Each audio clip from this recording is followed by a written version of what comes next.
Claro, se ve todo muy idílico, de que nos tendríamos que pasar todos a una dieta basada en plantas. Sí. Pero hay algo dentro de mí que no me creo que sea tan perfecto. Es decir, no me creo que sea pasarme a una dieta basada en plantas y no tenga que tener una precaución. Si yo ahora mismo quiero dar este cambio, ¿qué precauciones me tienes que dar? Oye, Juan, pues ten cuidado porque igual te tienes que suplementar con esto. O ten cuidado con lo que compras de alimentos porque hay algunos que también nos manipulan. Algo malo tiene que tener. Vale. Sí, o sea, es muy bueno porque muchas veces...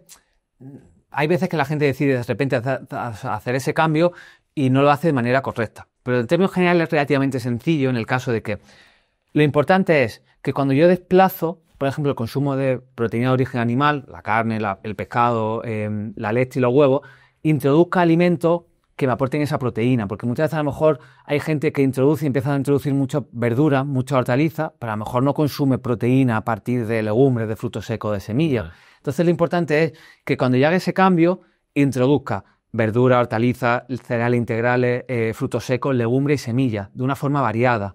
Incluso hay estudios muy interesantes que se ve que cuanto más variada sea esa dieta, mejor, por ejemplo, a nivel de la microbiota, porque más diferentes tipos de fibra ingiero, más compuestos antioxidantes ingiero, incluso mejor. Entonces aquí es introducir esos grupos de alimentos que estén presentes en mi dieta de forma general, incluso las legumbres, no sé si sabéis, pero en España, las recomendaciones en España, la ESAN, que es la Agencia Española de Seguridad Alimentaria y Nutrición, recomienda consumir legumbres de entre 4 y 7 raciones a la semana, es decir, casi un consumo diario. ¿Y qué lo hace? Pues yo hasta el día de hoy conozco muy poca gente que lo hace. Y es la recomendación oficial. En España el consumo de legumbres, vaya a flipar con esto, en España el consumo de legumbres son, si no recuerdo mal, 8 gramos al día, que eso son 60 gramos a la semana. 60 gramos a la semana. 60 gramos a la semana. Vamos, ni un puñado. ¿Sabéis cuánto es de carne? 2 kilos. O sea, el consumo anual de carne son, en España, 110 gramos de carne. Esos son a diario 280 gramos al día. 110 gramos. ¿No? Perdón, 110 kilos, perdón. ¿Por persona? Sí. Que esos son diarios 280 gramos. Es decir, que en un solo día... Wow. Tanta, un momento, carne roja y carne blanca, ¿no? O sea, no carne total. O sea, carne roja entendida como carne roja, carne blanca, sí. ¿Y pescado también entraría aquí? No, o sea, con pescado serían 140. Vale. O sea, el pescado iría fuera. 280 gramos diarios de pechugas, de carne roja, claro, de pavo. O sea, por ejemplo, en España es muy habitual, por ejemplo, desayunar pechuga de pollo o jamón serrano. Guay. Que en la comida y la cena haya carne. Y embutido. Y embutido. Ese es mi... O sea, es que claro, pensar que en tan solo un día, un promedio, o sea, un español promedio, en tan solo un día, consume de carne la cantidad equivalente de la que consume en un mes de legumbres. Son 60 a la semana de legumbres. Lo que está claro es que hay que comer más legumbre, ¿no? Pero ¿cuánto deberíamos de reducir lo otro? Porque hay gente como yo que le encanta la tortilla de patatas, sí, que le encanta el jamón serrano, en plan, que le plantea este escenario. Pienso, por ejemplo, en mi hermano, que lo conozco porque obviamente es mi hermano, y sé que un bocadillo de jamón, yo se lo he visto comer cerrando los ojos. Entonces, claro, para no eliminarlo radicalmente para el resto de su existencia en este planeta, ¿cuánto debería reducir esa cantidad para poder decir, oye, si hacemos este cambio ya es algo mejor? Sé que me vas a decir que puede haber un futuro incluso aún mejor, ¿no?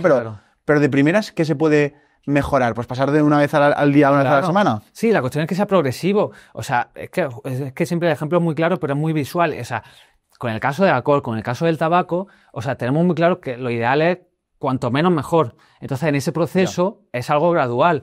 Lo importante también de esto, que por eso ahí lo importante es que genere adherencia, es decir, que para ti sea cómodo. Porque de nada sirve decir, pues yo de repente dejo de consumir todo de origen animal.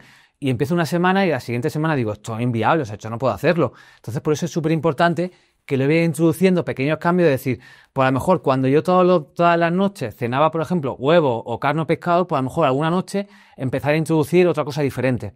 Entonces, ir haciendo pequeños cambios que para mí cada vez sean más factibles. Porque al final, esto es como todo, o sea, no podemos pretender que un hábito que hemos generado en 20, 30, 40 años lo cambiemos en una semana. Entonces, por eso es tan importante que vayamos introduciéndolo de una forma que para mí sea relativamente cómoda. Es verdad que, por ejemplo, en España el entorno no es proclive al cambio, pero también por eso es tan importante que a nivel científico también hablamos de que es oportuno que también el entorno se modifique.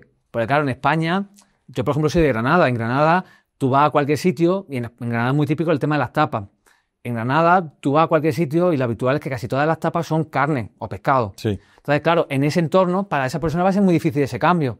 Entonces también es importante que pues, a nivel gubernamental, a nivel de industria, es decir, que todos los actores que conforman las decisiones de una persona alimentaria favorezcan los cambios.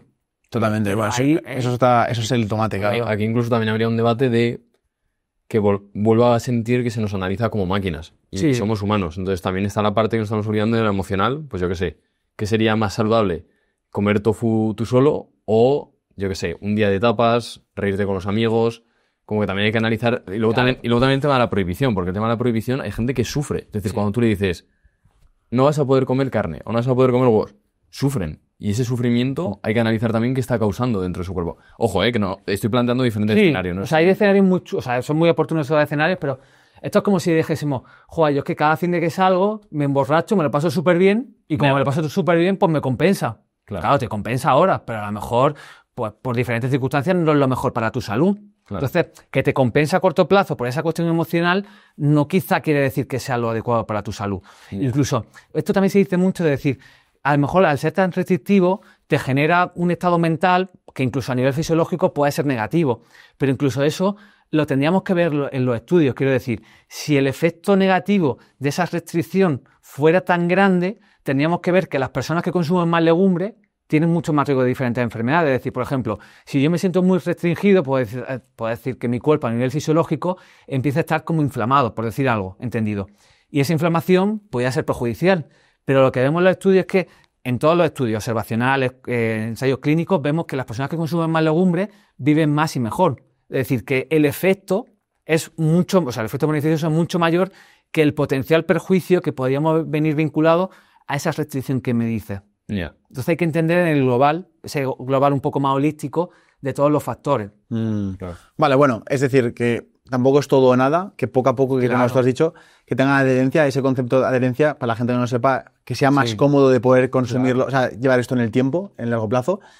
Y que, por supuesto, joder, yo creo que lo bueno de este episodio, que me está gustando mucho, es que estamos dándole la cabida a una dieta que se habla poco, que es comer mucha más planta de lo que pensamos. Es decir, Claro. que la gente se piensa que tiene que comer más proteína, se piensa que el huevo, por ejemplo, es lo más saludable del mundo, se piensa que comer una carne es lo que te va a hacer ganar músculo. Y estamos rompiendo un montón de creencias que es importante romper, porque eso no es así.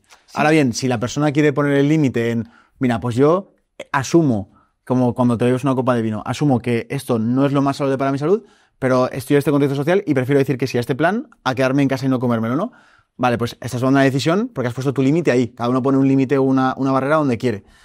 Pero lo que mola es que estamos viendo lo que te dice lo que te dice la evidencia de verdad, la ciencia, que eso está bien. Claro. Sí, al final, o sea, esto no es cuestión de prohibir o no prohibir. Al Claro. final es dar la información y yo creo que todo lo que queremos es estar informados. O sea, yo creo que nadie en el mundo quiere quiere vivir en esa mentira. Entonces, dar esa información y con esa información cada persona decide hacer en su contexto, en su entorno específico, lo que considere oportuno, pero al menos que tenga la información de mano y que decida a partir de ahí lo que Muy bueno. considere. Bueno, así Incluso, que, Juan, me habías comentado, es que se me estaba yendo, me habías comentado lo de las deficiencias, lo de a lo mejor de ingerir, si necesitaba ingerir algo en especial. joder, pues parece que me has leído la mente. Sí, ¿no? Era Sí, eso. porque te iba a comentar ahora que en esta analítica que nos hicimos, Sí. había también un parámetro que nos ha salido bajo, que es la vitamina D. Vale. Nos ha salido a mí 29 con algo y a él 30 con algo. Entonces, en teoría estamos en mínimos, o es lo que marcaba el parámetro del laboratorio, y eso lo quiero unir con suplementos. ¿Qué suplementos nos hacen falta? ¿Qué cosas podemos hacer para rellenar esta dieta? Vale, o sea, ahora volveré a eso, no es que esté obviándola, pero lo de la vitamina D que me dice, si eran esos valores, el valor oficial es a partir de 20. Es que depende de los laboratorios, Ya. pero entre el 20 y el 30 se suele decir que es deficiencia moderada. La deficiencia real es a partir de 20. Incluso las instituciones más serias actualmente hablan de 20. O sea, a partir de 20 se consideran que son, en términos generales, adecuados. ¿Y tener 50 en vez de 30 es mejor o sin más? Incluso la vitamina D es una vitamina liposoluble, es decir, que se acumula en el tejido adiposo y eso hace que, digamos, la dosis segura sea menos segura, entonces niveles más altos pueden ser problemáticos. Vale, o sea que estamos bien. Entonces, pues, sí. No estamos tan mal. No está tan mal, efectivamente. Vale, vale, menos mal. Una buena noticia. Muy buena noticia. Pues Buena los noticia. restos de suplementos. Y lo que me estaba comentando, la suplementación, o sea, esto es importante, o sea, a partir de una alimentación en la cual excluyamos los alimentos de origen animal, podemos cubrir los requerimientos de todo, a excepción de una cosa, que se llama vitamina B12. La vitamina B12 es el único nutriente que podemos decir que es único, aunque matizable, de alimentos de origen animal. A partir de ahí, todo lo demás, el hierro que se suele decir, el hierro, el zinc, el calcio, lo podemos cubrir perfectamente a través de una dieta basada en alimentos vegetales integrales. A excepción de la vitamina B12, que sí que es importante que una persona que sea tanto vegana como vegetariana se suplemente. Vale. A partir de ahí, sin ningún problema. Porque esto del B12, he visto por ahí que incluso se lo inyectan a los animales. Sí, a ver, esto es muy interesante y empieza a haber como mucha polémica. O sea, la vitamina B12 es de origen microbiano, por eso decía que no era no del animal propio. Entonces, de origen microbiano. Depende de los animales poligástricos, la vaca que hemos dicho antes, tiene microbiota en su rumen, es decir, en el estómago, su intestino. Y ahí esa microbiota es capaz de formar vitamina B12 a través del cobalto, que los tiene del suelo. Entonces, cuando se alimenta del pasto, obtiene cobalto y ese cobalto se dice que es el cofactor que le permite formar vitamina B12. Actualmente, hoy en día, la vaca no está pastando libremente, la vaca está en intensivo. Entonces hay que suplementarlo con ese cobalto para que forme esa vitamina B12. Vale. Las gallinas, otro tipo de animales que se dicen monogástricos, sí que hay que suplementar el pienso porque no están pastando. Entonces hay que añadírselo. Entonces lo que se suele decir habitualmente es, en vez de suplementar al animal que me como para obtener vitamina B12, me suplemento yo directamente. Ya, vale. Porque no es propio, no lo producen como tal ellos, sino que lo producen microorganismos que están en su microbiota. Cuando hablamos de suplementos, también hay un suplemento que creo que tenemos que hablar, que es la creatina. Sí. Es lo más famoso, Sí. es lo que más se utiliza. Yo a veces lo he utilizado, a veces no sé qué cambios noto. Pero aparte tú has analizado cómo afecta en veganos. Es decir, qué es lo que ocurre en el cuerpo de un vegano cuando se mete creatina. Sí, o sea, es muy interesante la creatina. Yo creo que hay un boom ahora desmesurado. O sea, la creatina, por un lado, no es un nutriente esencial, es decir, no necesito ingerir creatina como tal porque no es esencial. La creatina es una proteína que está formada por aminoácidos que la puedo ingerir por la dieta, es decir, que no necesito creatina de forma exógena. Realmente, la evidencia real es para el rendimiento deportivo, para rendir mejor, que puedan rendir más intensamente.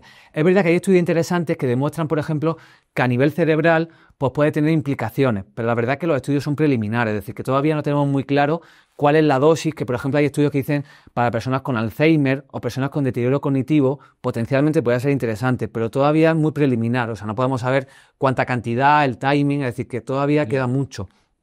A nivel de rendimiento deportivo, que como he dicho, nos derivamos de la parte de salud, es decir, simplemente por mejorar el rendimiento. A nivel de rendimiento deportivo, la creatina es uno de los suplementos más estudiados y funciona, al menos a corto plazo, porque los estudios habitualmente son a corto plazo en este sentido. Y funciona básicamente porque hace que yo pueda rendir mejor. A nivel de intensidad, hay una cosa que se llama sistema de los fosfágenos. El sistema de los fosfágenos es la vía energética que utiliza mi cuerpo cuando hago un ejercicio de muy alta intensidad. Entonces, claro, como esa vía energética la puedo utilizar, hace que ese ejercicio de alta intensidad dure un poco más. Y que, por ejemplo, si yo estoy en el gimnasio y hago sentadilla y hago 5 repeticiones, gracias hipotéticamente a esa creatina, puede hacer que esa vía energética dure un poco más de tiempo y pueda rendir un poco más intensamente. Y, por tanto, la adaptación al ejercicio sea mayor, entendida, por ejemplo, como ganar masa muscular. Ahora bien, en veganos pasa algo interesante. Y es que en veganos, al no ingerir creatina a través de la dieta, porque claro, si yo ingiero una pechuga de pollo, es músculo. Y la pechuga de pollo tiene creatina. Obviamente los niveles son muy bajos, o sea, son bajos. Por eso me suplemento cuando quiero rendir mejor.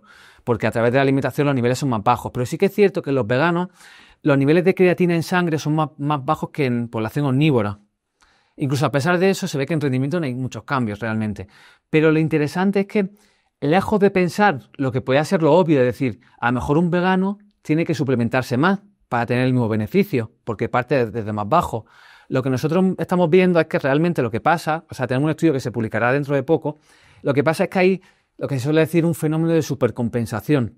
Es decir, que al partir de valores más bajos, el cuerpo es capaz de aprovechar mejor esa creatina que introducimos e incluso se ve que ante la misma dosis el efecto es mayor en personas veganas, porque parten de valores más bajos. No sé si he escuchado en términos de deporte, por ejemplo, se habla mucho de la carga de hidratos de carbono.